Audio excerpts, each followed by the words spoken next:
जय श्री राम। बोले रावण भैया की जय।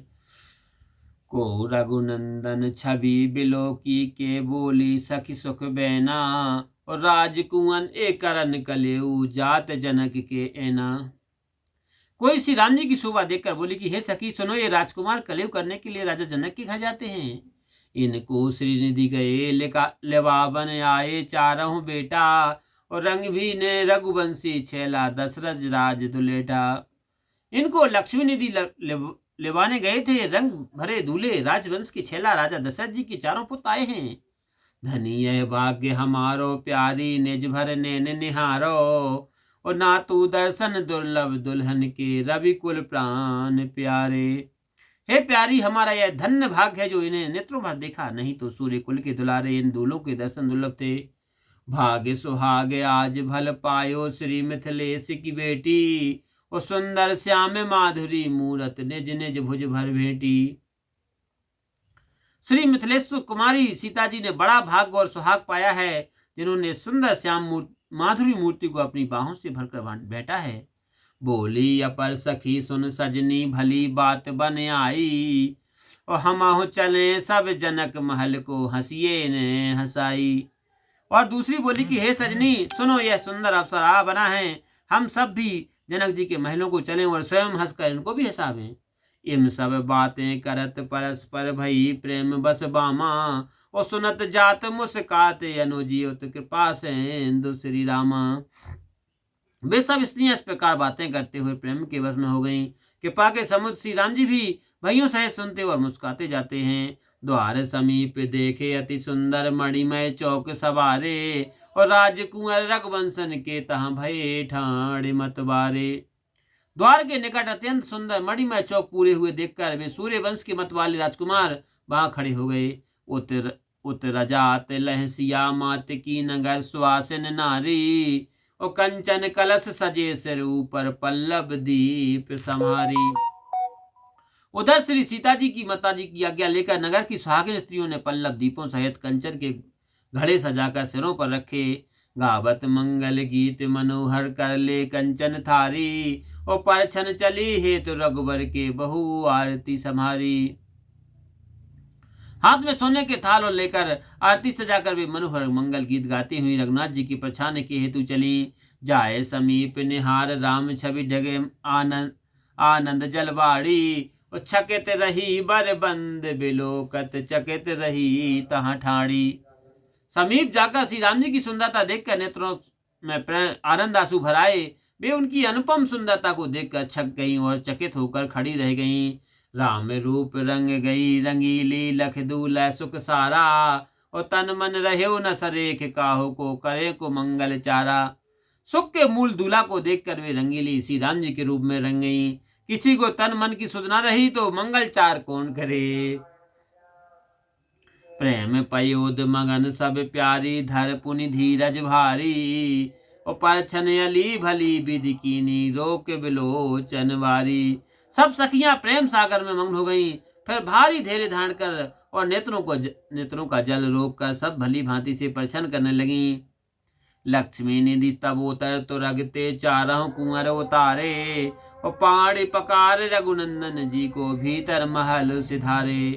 तब लक्ष्मी निधि ने घोड़े से उतरकर चारों राजकुमारों को उतारा और श्री राम जी का हाथ पकड़कर भीतर महल में ले चले, जहाँ पे कि बैनी सब सुखयनी बैठी सुनैना रानी, और इंद्राणी की कौन चलावे लखरति रूप लुभानी।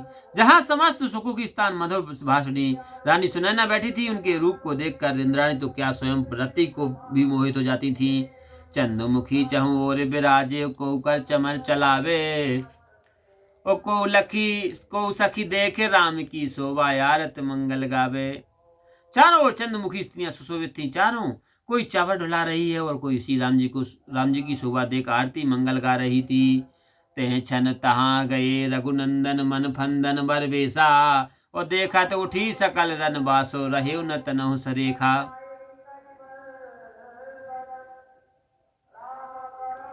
उसी समय सुंदर वेशधारी कामदेव को भी लज्जित करने वाले श्री राम जी वहां गए, जहां उन्हें देखते ही सारा रनवास उठा, किसी को देह की सुध न रही।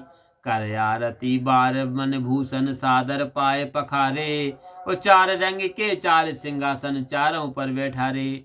आरती करके और मणि भूषण ने छवर करके आनंद पूर्वक पैर धोए और 4 रंगों के 4 सिंहासनों पर चारों राजपूतों को बैठाया।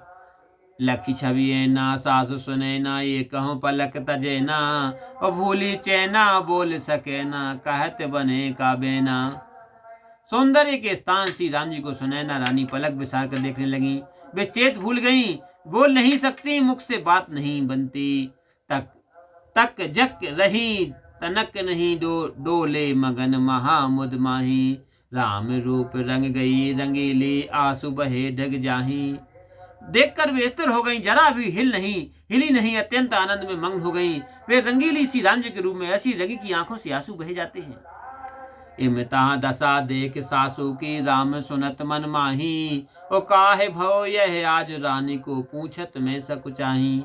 सासू की यह दशा देखकर श्री राम जी मन में सोचने लगे कि रानी को क्या हो गया है, परंतु पूछने में सकुचाते हैं। चतुर सखी चित्मा चरच राम सो बोली मधुरी बानी। यह तुम्हार गुण है सब लालन और न कछु और यानी। तब एक चतुर सखी श्री राम जी के मन की बात जानकर बोली कि हे लालना, ये सब तुम्हारे ही गुण हैं और कुछ मन में नहीं आता। सुनत बचन यह तुरंत धीर धर जगी सुनैना रानी। वो बार बार बहुली निबलैया चूम कपोलन पानी। यह वचन सुनते ही तुरंत धीरे धर कर सुनैना रानी जागी और मुख चूम कर बारम्बार हाथों में बलैया लेने लगी। माधुरी मूरत सावली सूरत कीर्तन तोरत रानी। और रीझ रीझ तहा राम रूप पे बिन ही मूल बिकानी। रानी उस सामली मूर्ति को देखकर तनका तोड़ने लगी और श्री राम जी के रूप में रीझ कर बिना मूल ही बिक गई। पुनि कर जोर बहोर राम सो बोली अति मृदु सोई।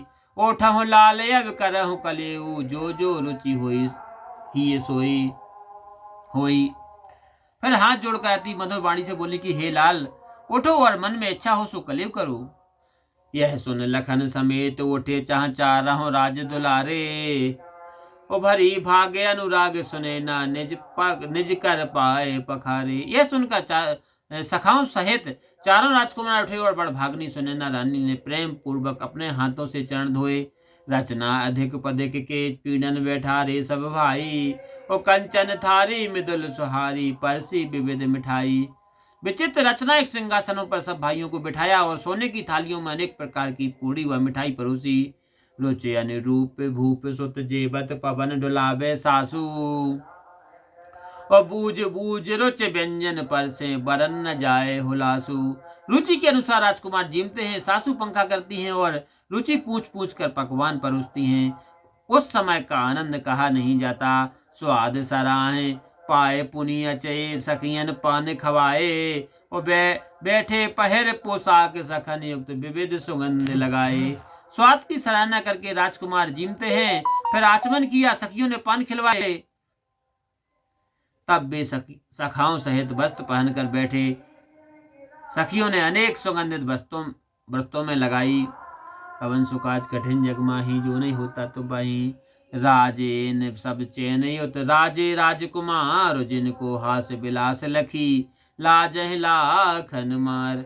इस प्रकार राजभवन में राजकुमार आनंद पूर्वक विराजते हैं, जिनका हास विलास देखकर लाखों कामदेव लज्जित होते हैं। बोले रामायण मैया की जय।